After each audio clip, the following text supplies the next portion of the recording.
এদিকে পানি নামতে থাকে চট্টগ্রাম, খাগড়াছড়ি, ব্রাহ্মণবাড়িয়া ও হবিগঞ্জে বন্যা পরিস্থিতির উন্নতি হয়েছে।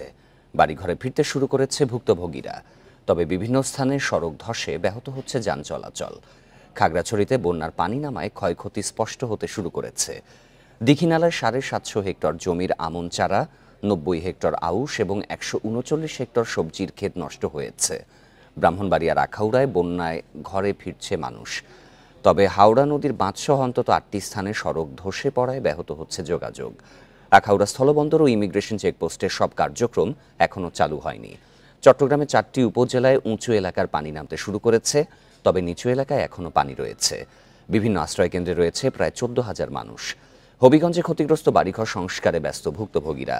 তবে ফসলি জমি নষ্ট হওয়ায় দুশ্চিন্তায় কৃষক।